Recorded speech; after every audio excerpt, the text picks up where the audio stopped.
현재 지구는 여러 환경적인 문제를 겪고 있는데 그중 제일 심각한 문제가 지구온난화입니다.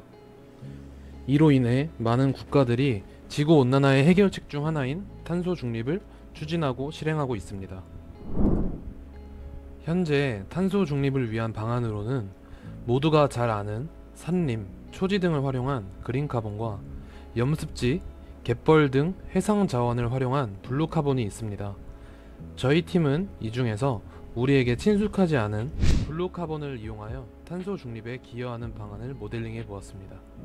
블루카본은 갯벌이나 바다 등지에서 해조류 등을 활용하여 이산화탄소를 흡수하여 탄소를 저장하는 형태입니다.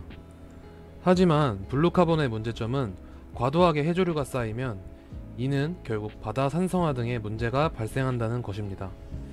이를 해결하기 위해 결국 이를 처리해야 하는데 이를 단순히 폐기만 하기에는 많은 사회적 비용이 필요합니다. 따라서 해상 자원인 동시에 생태계에 문제를 초래하는 해조류를 폐기하는 것이 아닌 상업적, 환경적으로 이용함으로써 지속 가능한 환경에 기여하는 모델을 생각해 보았습니다. 따라서 해상 자원인 동시에 생태계에 문제를 초래하는 해조류를 폐기하는 것이 아닌 상업적, 환경적으로 이용함으로써 지속 가능한 환경에 기여하는 해상 스마트팜 모델을 생각해 보았습니다. 저희가 해양 스마트팜 모델을 생각한 이유는 다음과 같습니다. 첫째, 해조류의 개체수를 인위적으로 적절히 조절하여 바다 사막화 완화 등 해양 생태계 보호를 할 뿐만 아니라 기존에 주목하지 않았던 블루카본으로 2050 탄소 중립에 기여할 수 있습니다. 둘째, 해조류 자체의 효능을 활용하여 그에 맞는 파생 상품 대체 및 대체 에너지원으로 활용함으로써 상업적으로 이용하여 경제적으로 이윤 창출이 가능하다고 봅니다.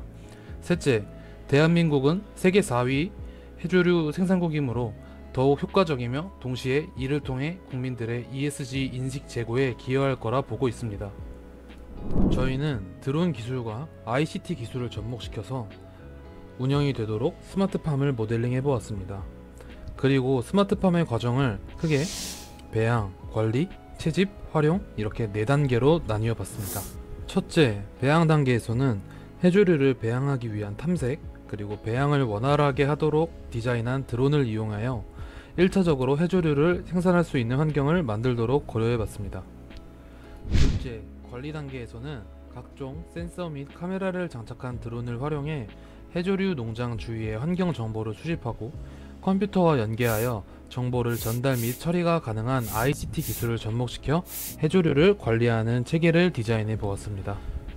셋째, 채집 단계에서는 기존의 그물 방식은 주위의 해양 생태계를 파괴할 수 있다는 점을 해결하기 위해 드론을 통해 필요한 만큼 해조류를 수집하도록 고안해 보았습니다. 마지막으로 해조류를 가지고 활용할 수 있는 방안을 생각해 보았습니다. 활용 방안은 기존에 배양하고 있는 해조류와 채집한 해조류를 동시에 효율적으로 활용할 수 있는 방안을 고려해 보았습니다. 해조류는 블루카본의 핵심 재료이자 여러 해양 생물들의 훌륭한 식량이 되기도 합니다. 이를 통해 해당 지역에 좋은 어장을 형성할 수 있습니다. 그 과정에서 저희가 모델링한 스마트팜 기술을 확장시켜 또 다른 해양생물 농장을 만드는 식으로 활용이 가능합니다. 그리고 그 과정 속에서 해양 생태계를 종합적으로 관리할 수 있고 해조류를 넘어서 여러 해양 자원을 이용한 경제적 이익을 창출할 수 있습니다. 또한 해조류를 채집한 것 가지고도 활용할 수 있습니다. 해조류는 여러 분야에 이용될 수 있습니다. 해조류의 영양학적 가치를 통해 식용 외에 반려동물 사료 농협 비료 등 기존 방식보다 친환경적으로 만들어서 상품화할 수 있습니다. 또한 해조류에 포함된 성분을 활용하여 바이오 에너지를 생산할 수 있고 이를 정제하여 친환경적인 에너지 및 여러 신소재를 개발하여 이를 상품화를 통해 경제적 이익을 취할 수 있습니다. 이렇게 해양 생태계 보존을 넘어 해조류가 가진 잠재력을 활용해 가치를 만들어내는 해양 스마트팜 모델이 우리나라를 시작으로 세계 전역에서 상용화되는 그날을 기대하며 이상으로 이야기를 마치겠습니다.